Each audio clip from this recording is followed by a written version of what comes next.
할렐루야. 오늘은 대림절 세 번째 주일이죠. 지난번에도 제가 한번 대림절에 대해서 여러분들께 소개는 해드렸지만 다시 또 마음에 새기는 의미에서 이 대림절은 주후 4세기경에 초대교회에서, 아직 이 그림 올리시면 안 됩니다. 4세기경부터 초대교회에서 지켜오기 시작했는데요. 성탄절 4주 전부터 시작해서 예수 그리스도의 오심을 축하하고 감사하는 그런 성탄절을 준비하기 위한 절기였습니다. 그런데 이게 이제 7세기 후반, 조금 시간이 흐르고 나서 예수 그리스도의 탄생뿐만이 아니라 그리스도의 재림을 기다리는 절기의 의미가 더 추가가 된 것이죠. 그래서 그때부터 대림절은요, 단순히 성탄절을 기다리는 기간이 아니라 더 나아가서 이 세상 끝날에 다시 오실 그 그리스도를 기다리며 준비하는 기간으로 그렇게 지키게 된 것이죠. 대림절을 가리키는 영어 단어가요, 죄송합니다, 제가 영어 발음이 별로 안 좋아서요, 애드벤트라는 단어인데요, 이 말은 원래 못뭇을 향해서 접근하다, 못뭇을 향해서 온다라는 뜻을 가진 라틴어 아드벤투스라는 단어에서 유래했다고 합니다. 그런데요, 이 아드벤투스라는 이 단어가요, 초대교회 때는 로마 황제가 전쟁에서 이기고 돌아와서 성에 들어올 때에 그 황제를 환영하고 축하하는 행사를 가리키는, 의식을 가리키는 말이었습니다. 그래서 이 그림에서 보시는 것처럼 그렇게 황제를 환영하는 그런 의식이 바로 아벤투스였죠. 초대교회 시대에는요, 이 로마 황제가 사실상 살아있는 신으로 추앙받고 있는 그런 지존의 자리에 있었습니다. 그래서 이 개선한 황제의 행렬이 성문에 도착하게 되면은 시민들은 남녀노소를 막론하고 성문 입구에 서서 승리의 상징인 올리브 나뭇가지를 흔들고 상의를 벗어서 황제의 앞에 깔고 환호하면서 이 황제의 입성을 환영했다고 합니다. 이런 황제들 중에는요, 아주 강력한 힘으로 기독교를 탄압했던 네로 황제나 아니면 도미티안 같은 그런 황제들도 있었는데요. 이 사람들은 심지어는 자신을 직접 나의 주 하나님이라고 사람들에게 부르게 하도록, 그렇게 자신을 신으로 부르도록 했고요. 만약에 그 명령에 따르지 않으면 핍박을 가했던 겁니다. 그래서 네로나 도미티안 황제가 우리 기독교 교회를 가장 심하게 핍박했던 황제가 된 것이죠.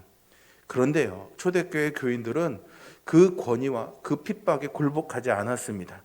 로마 황제를 사람들이 다 신이라고 부르지만 우리 기독교인들은 로마 황제는 단순히 연약한 인간일 뿐이고 예수 그리스도만이 진정한 우리의 주님이시요 만왕의 왕이시고 만유의 주이시다라고 선포했고요.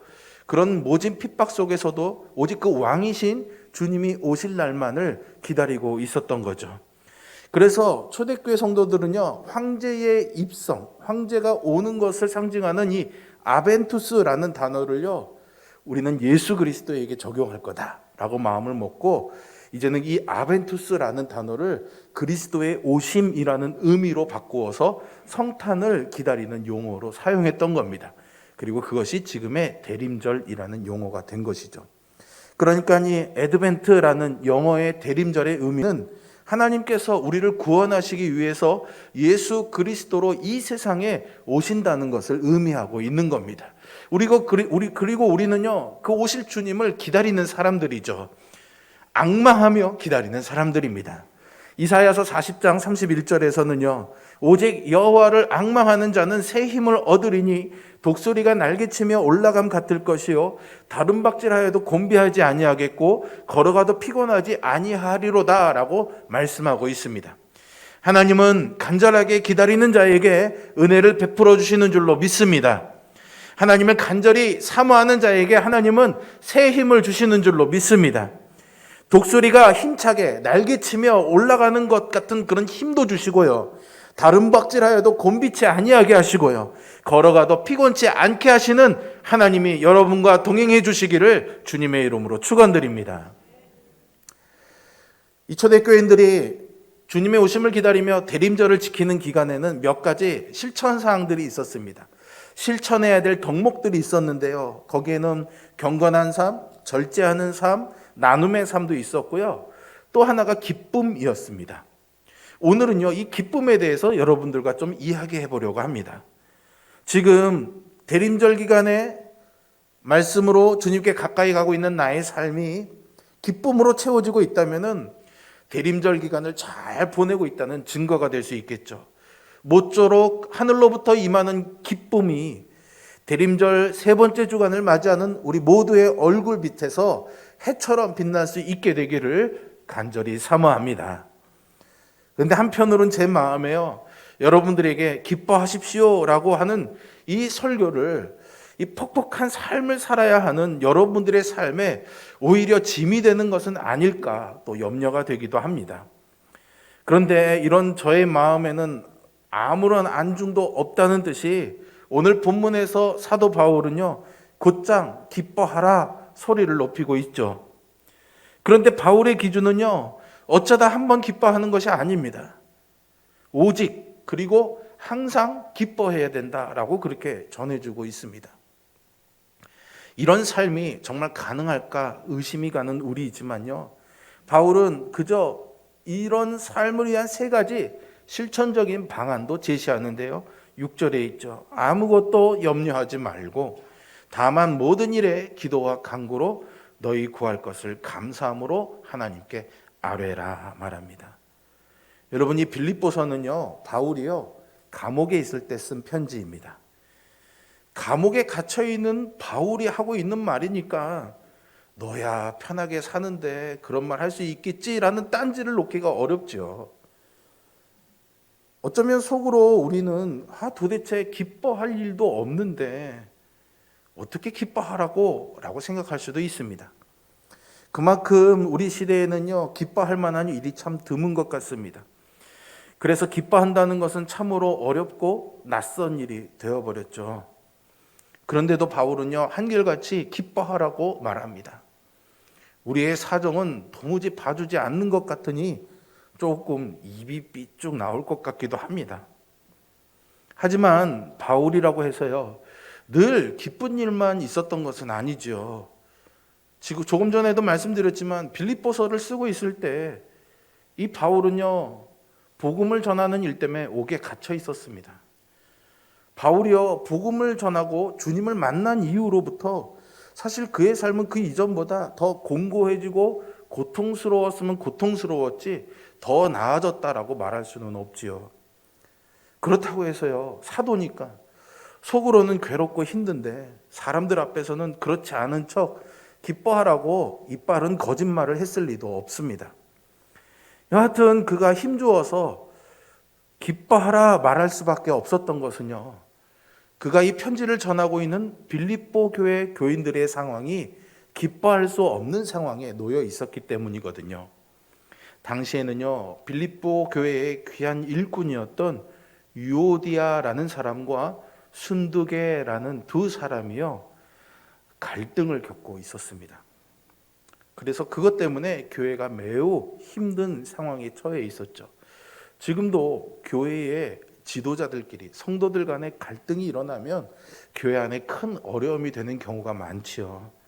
이 관계라는 것이 사실 좋을 때는 좋지만 한번 틀어지고 나면은요, 마치 남한과 북한이 서로 대화하기도 힘든 것처럼 마음을 멀어지게 만들 뿐만 아니라 사실은 주변의 사람들도 다 얼어붙게 만들기 때문이죠. 교회 안에서 일어난 이 문제를 해결하기 위해서 바울이 전하는 권면은요, 서로에게 관용을 베풀라는 것이 전부입니다. 너무 이상적이고 현실감이 없는 조언이라는 생각이 들지 않으십니까? 왜냐하면 이 틀어진 관계를 이전으로 회복하려면 관용이 필요하다면 사실은 어느 한쪽의 일방의 희생이 요구되기 때문이죠. 마음을 힘들게 한 상대를 일방적으로 용납하고 덮어주는 이 관용을 베푸는 것이 쉬운 일이 아니니까 말입니다. 신앙인이 아니다 하더라도요, 마땅히 그렇게 하는 것이 성숙한 사람의 태도라는 것을 모를 리가 없지만은요, 언제나 우리의 생각만큼 몸과 마음이 따라주지 않는 것이 또 현실인 것 같습니다. 그런데도 바울은요, 마치 우리가 충분히 기뻐할 수 있고 충분히 관용을 베풀 수 있는 사람이라고 믿는 것처럼 우리에게 기뻐하라라는 이 요청을 포기하지 않습니다. 지지난주에 제가 세례 요한이 광야에서 외치던 회개의 메시지에 대해서 나누었는데요. 요한은 이 회개가 단순한 유감이 아니라 그에 합당한 열매를 맺어야 한다는 기준을 제시했다라고 말씀드렸습니다. 요한이 죄사함에 대해서 외칠 때 그의 주변에 몰려들었던 사람들은요, 세리도 있었고요, 군인들도 있었고 또 무리들이 있었다라고 말하고 있는데요. 이 내용을 다루고 있는 다른 복음서들에서는 이 무리들 안에 바리새인과 같은 종교인들도 포함되어 있었다라고 전합니다. 여하튼 요한이 그 모여든 사람들 향해서 이 독사의 자식들이라라는 이 아주 험한 책망을 했음에도 불구하고 그 말씀을 듣고자 몰려왔던 이 사람들은요, 적어도 회개하라는 이 말씀의 초대에 응답했던 사람들이죠. 비록 시대에 저항하지는 못한 채 타협하고 살고 있기는 하지만은요, 그래도 마음 한구석에 이렇게 사는 것은 아닌데 라는 이 양심의 외침에 아파하고 있었던 사람들입니다. 그것만 해도 사실 기특한 생각이 드는데요. 요한은 아랑곳 없이요, 열매를 내놓으라고 으름장을 놓고 있습니다. 삶으로 드러나는 증거가 있어야만 진정한 회개로 인정받을 수 있다는 메시지가요, 우리를 참 불편하게 합니다. 한번 들어보십시오. 속옷 2벌밖에 없는 사람에게는요, 나머지 1벌을 나누어 주어야 된다고 말합니다. 세리들은 정해진 것 외에 더 징수하면 안 되고요, 군인들은 자기가 가진 힘으로 남의 것을 빼앗으면 안 되는 거죠. 그런 모습이 있어야 참된 회개라는 겁니다. 지금의 우리야 당연히 법을 지켜야 되는 일이니까 그 일을 왜 못해? 라고 할 수 있지만, 이 당시에 세리들이 세금을 더 거두는 것, 군인들이 사람들이 가진 것을 빼앗는 것은요, 생존과 관계된 것이었습니다. 자신들이 하는 일에 대한 합당한 대우를 못 받고 있었기 때문에 그렇게라도 해야 먹고 살 수 있었던 거죠. 그러니 그것을 포기하는 일이 쉬운 일이 아니었던 겁니다. 그런데 그렇게 해야 참된 회개라는 거죠. 증거가 있어야 회개를 인정해 준다거나 믿음을 확신할 수 있다는 생각에 사로잡히게 되면요, 우리의 믿음은 늘 의심받지 않을 수가 없게 됩니다.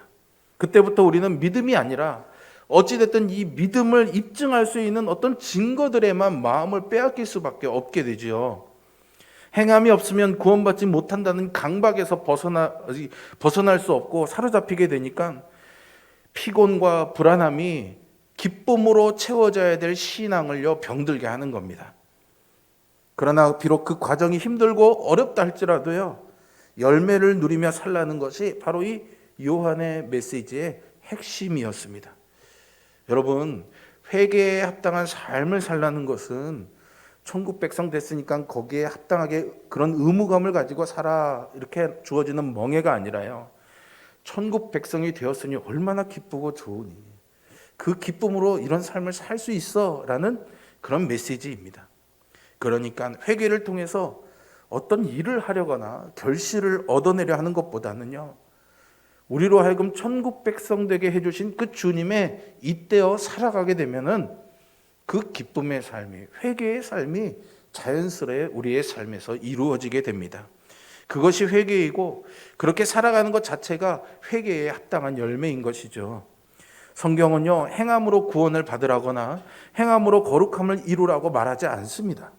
우리가 돌이키기만 하면 천국 백성답게 살게 해주실 주님이 계시기 때문이죠.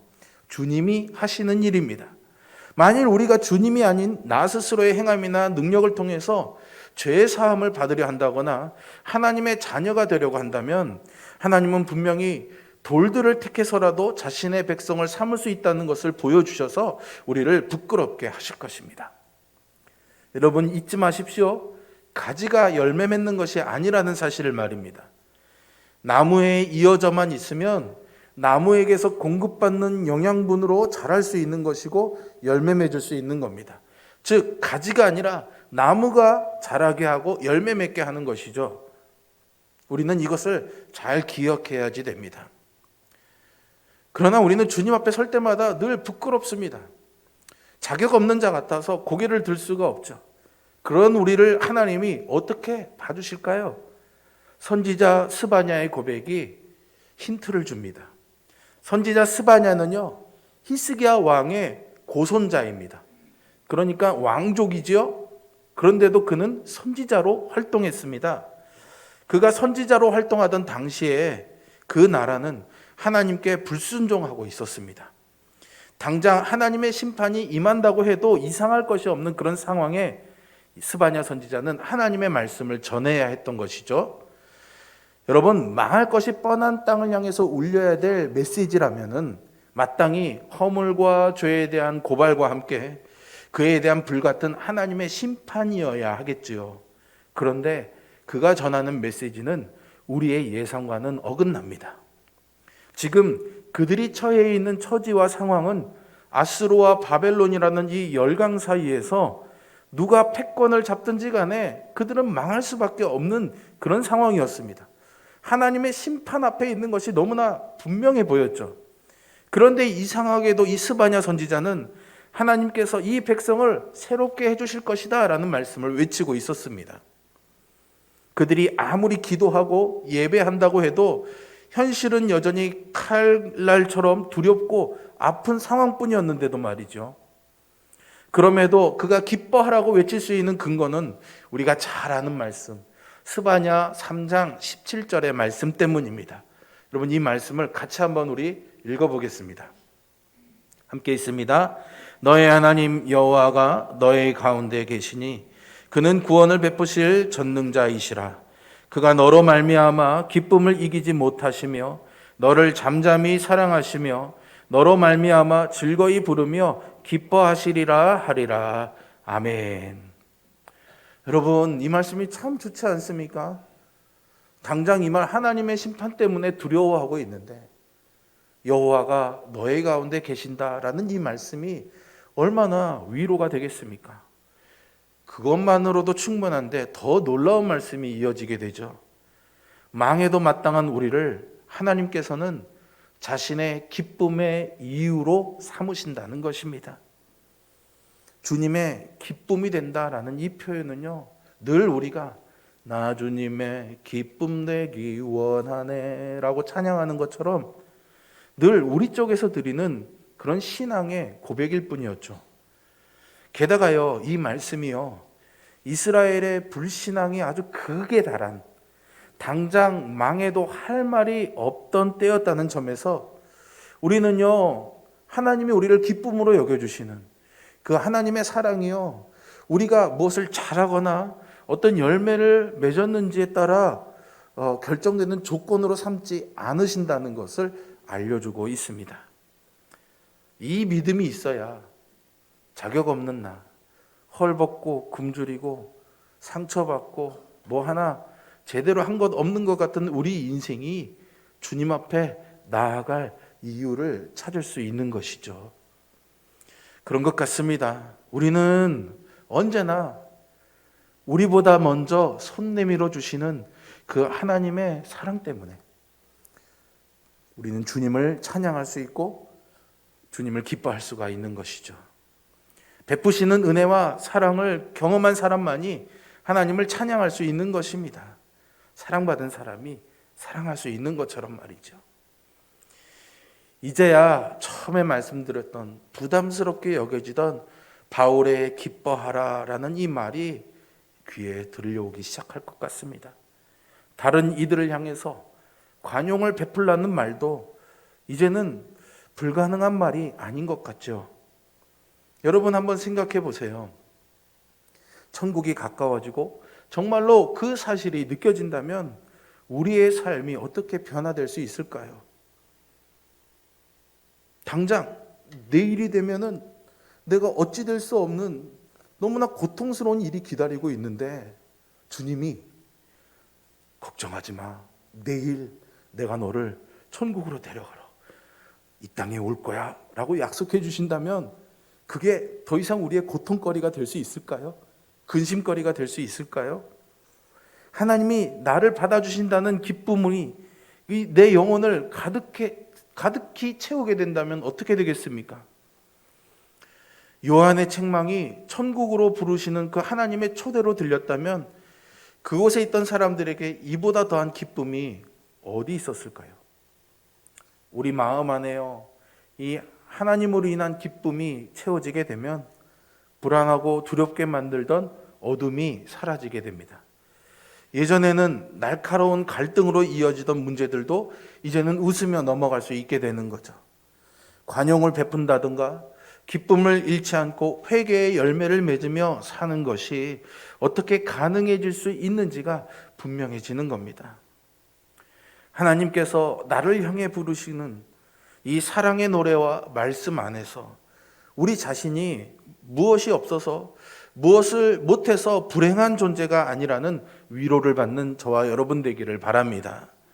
그 사랑 안에서만 우리는 기쁨을 길어 올리는 회개에 합당한 삶을 살 수 있게 되는 것입니다.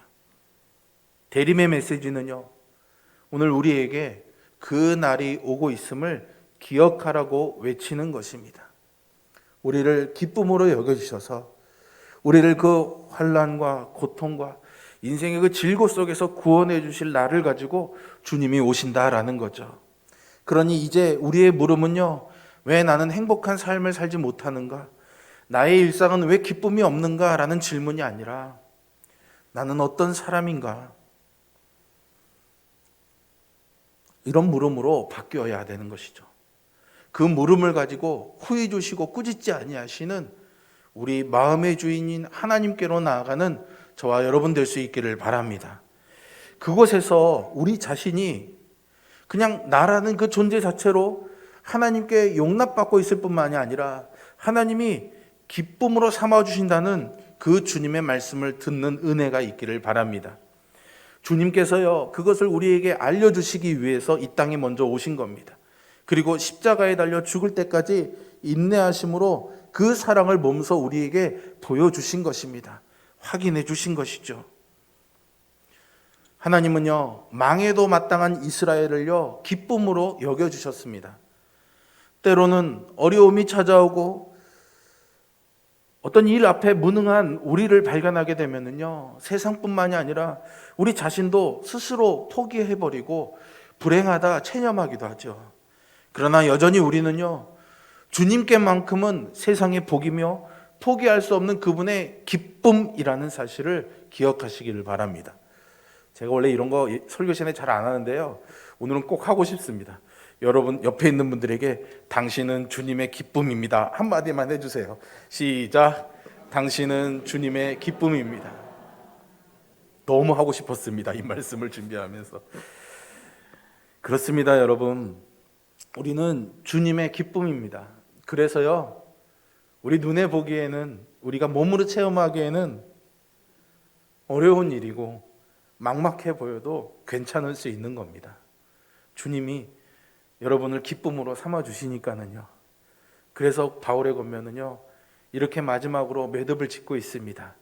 오늘 본문 6절과 7절의 말씀인데요, 여러분들에게 조금 더 쉬운 의미로 이해되도록 세번역 성경을 제가 자막에 올렸습니다. 같이 한번 세번역 성경으로 읽어볼까요? 함께 있습니다. 아무것도 염려하지 말고 오직 모든 일을 오직 기도와 간구로 하고 여러분이 바라는 것을 감사하는 마음으로 하나님께 아뢰십시오. 그리하면 사람의 헤아림을 뛰어넘는 하나님의 평화가 여러분의 마음과 생각을 그리스도 예수 안에서 지켜줄 것입니다. 아멘. 이 말씀이 주님을 기다리는 여러분들에게 큰 위로가 되었으면 좋겠습니다. 그리고 소망이 되기를 바랍니다. 그리고 우리가 넘어설 수 없다고, 또는 나의 인생을 가치 없는 것으로 여기던 그 절망에서 구원해 주시는 말씀이 되기를 소망합니다. 그리고 그 일을 위해서, 그 일을 완성하기 위해서, 마침표를 찍기 위해서 주님이 오실 것입니다. 어떤 어둠의 힘이라도 넉넉하게 이겨낼 수 있게 해주시는 그 주님의 사랑이 이 세상 마지막 종말의 그날까지 우리의 마음과 생각을 지켜주시겠다 약속하고 계시니 여러분 기뻐하십시오. 그릇되고 깨어진 그런 우리의 마음의 상처를 추스리고 세상의 유혹에 사로잡히지 않도록 이제 우리의 마음에 이렇게 한 주 한 주 촛불을 켜나가는 것처럼 여러분들의 영혼의 불을 밝혀나가는 그런 삶을 사시기를 축복합니다. 그리고 우리를 기쁨으로 여겨주시며 노래하시는 그 하나님의 노래에 우리도 응답해서 찬양하고 주님이 오시는 길을 예비하는 그런 삶을 살아갈 수 있기를 주님의 이름으로 축복합니다. 기도하겠습니다.